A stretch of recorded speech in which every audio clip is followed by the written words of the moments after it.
Welcome, students. Hope you all are fit and fine. Today we will do our fourth poem, Once Upon a Time, which is written by Gabriel Okara. Gabriel Okara was a Nigerian poet, and in this poem, he laments about the lost innocence of youth. Students ये poem बहुत light और बहुत interesting है। तो ਇਹ poem Gabriel ਓਕਾਰਾ ਨੇ ਅੱਜਕੱਲ ਦੇ ਨੌਜਵਾਨਾਂ ਦੇ ਵਿੱਚ ਜਿਹੜੀ ਮਾਸੂਮੀਅਤ ਗੁੰਮ ਹੋ ਗਈ ਹੈ ਉਸ ਦੇ ਬਾਰੇ ਵਿੱਚ ਲਿਖੀ ਹੈ। Gabriel Okara was born in Bomundi in the Niger Delta in 1921. He was educated at Government College Umahia and later at Yaba Higher College. He studied journalism at Northwestern University in 1949 and before the outbreak of Nigerian Civil War worked as information officer for the Eastern Nigerian Government Service. His most famous poem is Piano and Drums. Another popular poem, You Laughed and Laughed and Laughed. In addition to his poetry and fiction, Okara has also written plays for features for broadcasting. Many of his manuscripts were destroyed during the Nigerian Civil War. So, ਬੱਚਿਓ Gabriel ਓਕਾਰਾ 1921 ਵਿੱਚ niger delta ਦੇ ਵਿੱਚ ਬੋਮੁੰਡੀ ਦੇ ਵਿੱਚ ਪੈਦਾ ਹੋਏ ਸੀ। ਉਹਨਾਂ ਦੀ ਪੜ੍ਹਾਈ ਉਮੋਹੀਆ ਦੇ ਸਰਕਾਰੀ ਕਾਲਜ ਵਿੱਚ ਹੋਈ। ਉਸ ਤੋਂ ਬਾਅਦ ਉਹ ਯਾਬਾ ਵਿਦਿਆਲਿਆ ਯੂਨੀਵਰਸਿਟੀ ਦੇ ਵਿੱਚ ਪੜ੍ਹੇ। ਫਿਰ ਉਹਨਾਂ ਨੇ 1949 ਵਿੱਚ ਨਾਰਥ ਵੈਸਟਰਨ ਯੂਨੀਵਰਸਿਟੀ ਵਿੱਚ ਪੱਤਰਕਾਰਤਾ ਦੇ ਸੰਬੰਧੀ ਪੜ੍ਹਾਈ ਕੀਤੀ ਤੇ ਨਾਈਜੀਰੀਅਨ ਸਿਵਲ ਵਾਰ ਦੇ ਸ਼ੁਰੂ ਹੋਣ ਤੋਂ ਪਹਿਲਾਂ ਸਰਕਾਰੀ ਸੇਵਾ ਇੱਕ ਸੂਚਨਾ ਅਧਿਕਾਰੀ ਦੇ ਤੌਰ ਤੇ ਕੀਤੀ। ਉਹਨਾਂ ਦੀ ਸਭ ਤੋਂ ਪ੍ਰਸਿੱਧ ਕਵਿਤਾ ਦਾ ਨਾਮ ਹੈ ਪਿਆਨੋ ਐਂਡ ਡਰਮਸ। ਇੱਕ ਹੋਰ ਪ੍ਰਸਿੱਧ ਬੜੀ ਮਸ਼ਹੂਰ ਕਵਿਤਾ ਉਹਨਾਂ ਦੀ ਯੂ ਲਾਫਡ ਐਂਡ ਲਾਫਡ ਐਂਡ ਲਾਫਡ। ਕਵਿਤਾਵਾਂ ਤੇ ਮਿਥਿਆਵਾਂ ਤੋਂ ਇਲਾਵਾ ਉਹਨਾਂ ਨੇ ਕੁਝ ਨਾਟਕ ਵੀ ਲਿਖੇ, ਪਰ ਨਾਈਜੀਰੀਅਨ ਸਿਵਲ ਵਾਰ ਦੇ ਦੌਰਾਨ ਉਹਨਾਂ ਦੀਆਂ ਕਈ ਹਸਤ ਲਿਖਤਾਂ ਜਿਹੜੀਆਂ ਸੀ ਉਹ ਬਰਬਾਦ ਹੋ ਗਈਆਂ।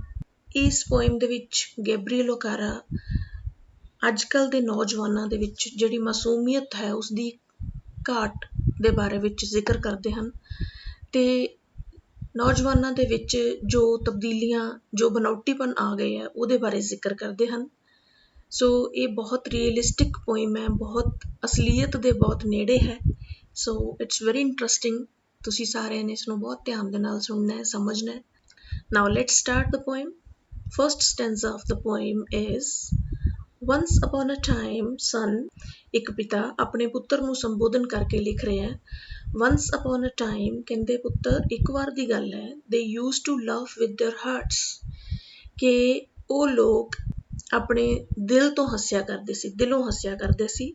and laugh with their eyes, ਤੇ ਜਦੋਂ ਉਹ ਹੱਸਦੇ ਸੀ ਤੇ ਉਹਨਾਂ ਦੇ ਅਸਲੀ ਖੁਸ਼ੀ, ਉਹਨਾਂ ਦੇ ਅੰਦਰ ਜਿਹੜੀ ਖੁਸ਼ੀ ਹੁੰਦੀ ਸੀ ਉਹ ਉਹਨਾਂ ਦੀਆਂ ਅੱਖਾਂ ਵਿੱਚ ਵੀ ਦਿਖਦੀ ਸੀ। but now they only laugh with their teeth, while their eyes blow cold eyes search behind my shadow. ਲੇਕਿਨ ਹੁਣ ਅੱਜ-ਕੱਲ੍ਹ ਕੀ ਹੋ ਰਿਹਾ ਹੈ ਕਿ ਅੱਜ-ਕੱਲ੍ਹ ਲੋਕ ਸਿਰਫ ਦੰਦ ਦਿਖਾਉਂਦੇ ਹਨ, ਦਿਲੋਂ ਨਹੀਂ ਖੁਸ਼ ਹੁੰਦੇ। ਉਹਨਾਂ ਦੀਆਂ ਅੱਖਾਂ ਕੁਝ ਹੋਰ ਕਹਿ ਰਹੀਆਂ ਹੁੰਦੀਆਂ ਹਨ ਜਿਹੜੀਆਂ ਕਿ ਬਿਲਕੁਲ ਜਿਨ੍ਹਾਂ ਵਿੱਚ ਕੋਈ ਭਾਵਨਾਵਾਂ ਨਹੀਂ ਹੁੰਦੀਆਂ, ਕੋਈ ਇਮੋਸ਼ਨਸ ਨਹੀਂ ਹੁੰਦੀ, ਕੋਈ ਖੁਸ਼ੀ ਨਹੀਂ ਹੁੰਦੀ। ਆਈਜ਼ ਬਲੋ ਕੋਲਡ ਆਈਜ਼ ਮਤਲਬ ਠੰਡੀਆਂ, ਜਿਨ੍ਹਾਂ ਦੇ ਵਿੱਚ ਕੋਈ ਭਾਵਨਾ ਨਾ ਹੋਵੇ, ਕੋਈ ਖੁਸ਼ੀ ਜ਼ਾਹਰ ਨਾ ਹੁੰਦੀ ਹੋਵੇ। ਅੱਜ ਕੱਲ੍ਹ ਦੇ ਲੋਕ ਸਿਰਫ ਦੰਦਾਂ ਨਾਲ ਹੱਸਦੇ ਹਨ, ਜਦ ਕਿ ਉਹ ਮੇਰੇ ਪਰਛਾਵੇਂ ਦੇ ਪਿੱਛੇ ਕੁਝ ਹੋਰ ਹੀ ਲੱਭਣ ਦੀ ਕੋਸ਼ਿਸ਼ ਕਰ ਰਹੇ ਹੁੰਦੇ ਹਨ। ਅਸਲੀਅਤ ਦੇ ਵਿੱਚ ਉਹ ਹੱਸ ਨਹੀਂ ਰਹੇ ਹੁੰਦੇ, ਬਲਕਿ ਉਹਨਾਂ ਦੇ ਦਿਲ ਦੇ ਅੰਦਰ ਕੁਝ ਹੋਰ ਹੀ ਚੱਲ ਰਿਹਾ ਹੁੰਦਾ। There was a time indeed they used to shake hands with their hearts. ਕਵੀ ਕਹਿੰਦੇ ਹੈ ਕਿ ਇੱਕ ਉਹ ਸਮਾਂ ਸੀ, ਅਸਲ ਵਿੱਚ ਉਹ ਸਮਾਂ ਹੁੰਦਾ ਸੀ ਜਦੋਂ ਲੋਕ ਆਪਣੇ ਦਿਲ ਤੋਂ ਇੱਕ ਦੂਸਰੇ ਨੂੰ ਮਿਲਦੇ ਸਨ, ਦਿਲੋਂ ਮਿਲਦੇ ਸਨ ਤੇ ਜਦੋਂ ਇੱਕ ਦੂਸਰੇ ਨਾਲ ਹੱਥ ਮਿਲਾਉਂਦੇ ਸੀ ਤਾਂ ਉਹ ਪੂਰੇ ਦਿਲ ਤੋਂ ਇੱਕ ਦੂਸਰੇ ਨਾਲ ਮਿਲਦੇ ਸੀ। But that's gone, son. Now they shake hands without hearts. while their left hands search my empty pockets. ਲੇਕਿਨ ਬੇਟਾ ਪੁੱਤਰ ਜੀ ਹੁਣ ਉਹ ਸਮਾਂ ਨਹੀਂ ਰਿਹਾ। ਹੁਣ ਲੋਕ ਹੱਥ ਤਾਂ ਮਿਲਾਉਂਦੇ ਆ ਲੇਕਿਨ ਦਿਲੋਂ ਨਹੀਂ ਮਿਲਦੇ। ਸੱਜੇ ਹੱਥ ਮੈਨੂੰ ਮਿਲਾ ਰਹੇ ਹੁੰਦੇ ਨੇ, ਸ਼ੇਕ ਹੈਂਡ ਕਰ ਰਹੇ ਹੁੰਦੇ ਆ, ਤੇ ਖੱਬਾ ਹੱਥ ਮੇਰੀਆਂ ਖਾਲੀ ਜੇਬਾਂ ਨੂੰ ਫੋਲਣ ਦੀ ਕੋਸ਼ਿਸ਼ ਕਰ ਰਿਹਾ ਹੁੰਦਾ। ਭਾਵ ਕਹਿਣ ਦਾ ਇਹ ਕਿ ਦਿਲ ਦੇ ਵਿੱਚੋਂ ਕੁਝ ਹੋਰ ਉਹਨਾਂ ਦੇ ਚੱਲ ਰਿਹਾ ਹੁੰਦਾ। Feel at home, come again, they say, and when I come again and feel at home once, twice, there will be no thrice, for then I find doors shut on me.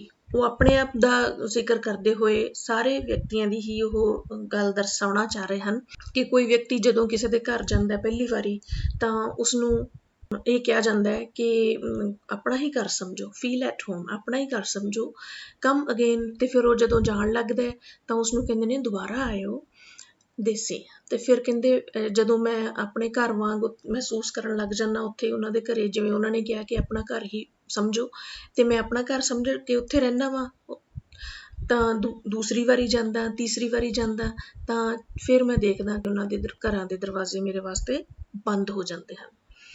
So I have learned many things, son. ਇਸ ਕਰਕੇ ਪੁੱਤਰ ਮੈਂ ਬਹੁਤ ਗੱਲਾਂ ਸਿੱਖੀਆਂ ਹਨ। I have learned to wear many faces, like dresses, home face, office face, street face, host face. ਕਹਿੰਦੇ ਕਿ ਮੈਂ ਆਪਣੇ ਚਿਹਰਿਆਂ ਦੇ ਉੱਤੇ ਮੁਖੌਟੇ ਪਾਉਣੇ ਸਿੱਖ ਲਏ ਹਨ, ਬਹੁਤ ਤਰ੍ਹਾਂ ਦੇ ਮੁਖੌਟੇ। ਜਿਵੇਂ ਕਿ ਆਪਣੇ ਡਰੈਸਿਸ ਨੂੰ ਅਸੀਂ ਚੇਂਜ ਕਰੀਦਾ ਨਾ, ਕੱਪੜੇ ਬਦਲੀ ਦੇ, ਉਸੇ ਤਰ੍ਹਾਂ ਮੈਂ ਆਪਣੇ ਚਿਹਰੇ ਬਦਲਣੇ ਸਿੱਖ ਲਏ ਹਨ। ਘਰ ਦੇ ਵਿੱਚ ਮੇਰਾ ਫੇਸ ਹੋਰ ਤਰ੍ਹਾਂ ਦਾ ਹੁੰਦਾ ਹੈ। ਘਰ ਦੇ ਵਿੱਚ ਮੇਰਾ ਜਿਹੜਾ ਵਰਤਾਓ ਹੈ, ਮੇਰਾ ਫੇਸ ਹੈ, ਉਹ ਘਰ ਵਾਲਾ ਹੁੰਦਾ ਹੈ, ਔਰ ਆਫਿਸ ਦੇ ਵਿੱਚ ਹੋਰ ਫੇਸ ਹੁੰਦਾ ਹੈ, ਗਲੀ ਸੜਕਾਂ ਦੇ ਉੱਤੇ ਕੁਛ ਹੋਰ ਹੁੰਦਾ ਹੈ, ਅਤੇ ਜਦੋਂ ਮਹਿਮਾਨ ਨਿਵਾਜ਼ੀ ਕਰਨੀ ਹੁੰਦੀ ਹੈ, ਹੋਸਟ ਬਣਨਾ ਹੁੰਦਾ, ਤਾਂ ਉਦੋਂ ਮੇਰਾ ਫੇਸ ਹੋਰ ਤਰ੍ਹਾਂ ਦਾ ਹੁੰਦਾ। ਮੈਂ ਉਹ ਸਾਰੇ ਮੁਖੌਟੇ ਪਾਉਣੇ ਸਿੱਖ ਲਏ ਹੈ।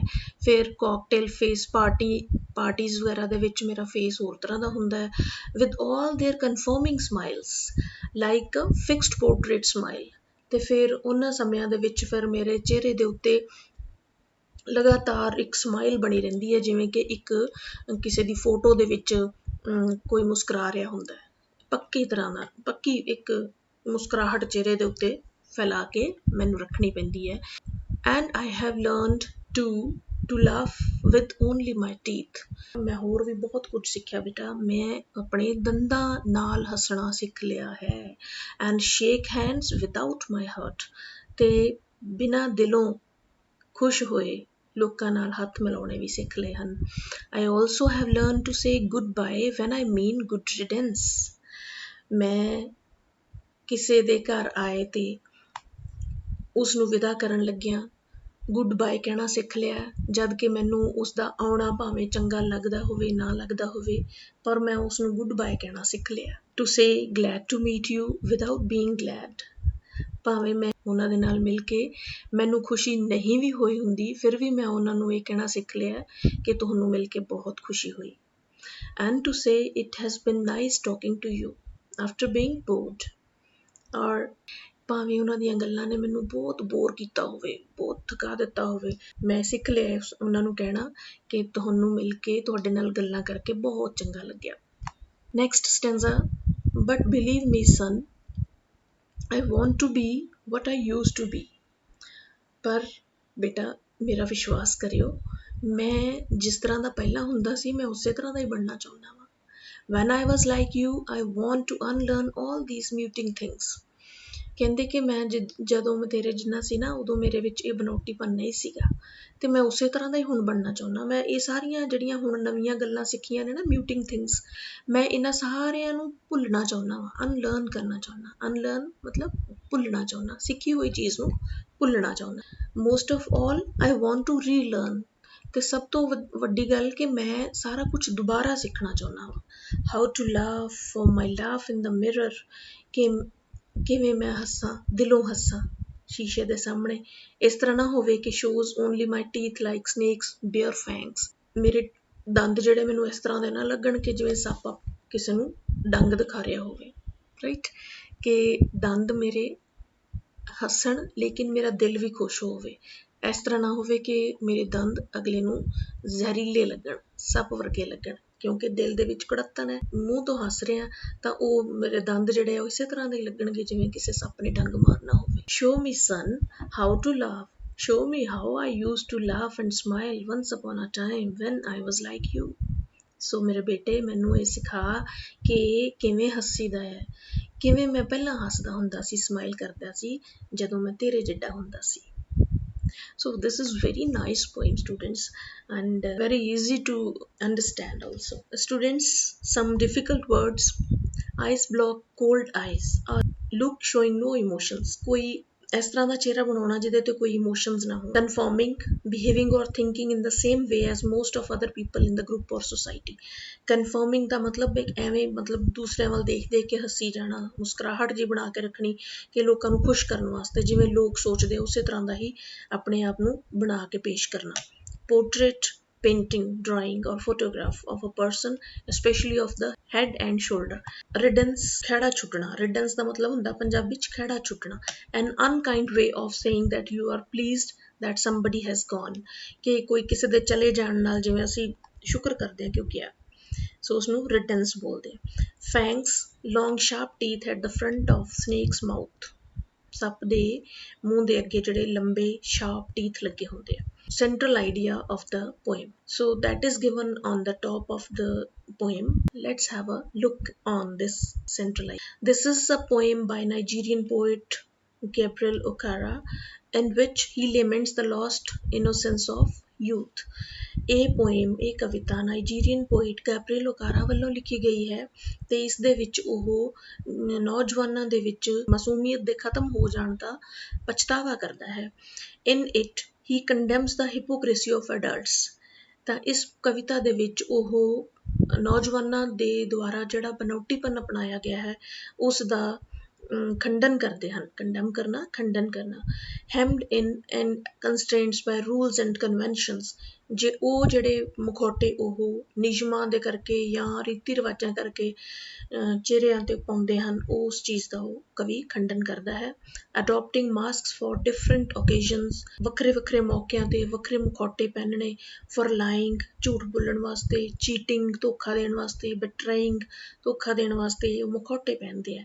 Whereas childhood is portrayed as a time of honest laughter and spontaneity, ਜਦ ਕਿ ਬਚਪਨ ਨੂੰ ਇੱਥੇ ਇਸ ਤਰ੍ਹਾਂ ਦਰਸਾਇਆ ਗਿਆ ਹੈ ਕਿ ਉਹ ਬਚਪਨ ਦਾ ਸਮਾਂ ਜਿਹੜਾ ਉਹ ਇਮਾਨਦਾਰੀ ਨਾਲ ਹਾਸਿਆਂ ਭਰਪੂਰ ਹੁੰਦਾ ਹੈ ਔਰ ਜਿਹਦੇ ਵਿੱਚ ਕਿ ਇੱਕ ਲਗਾਤਾਰਤਾ ਬਣੀ ਹੁੰਦੀ ਹੈ, ਉਹਦੇ ਵਿੱਚ ਕੋਈ ਧੋਖਾ ਨਹੀਂ ਹੁੰਦਾ। So this is the central idea. Next we will do some stanzas. Read the lines given below and answer the questions that follow.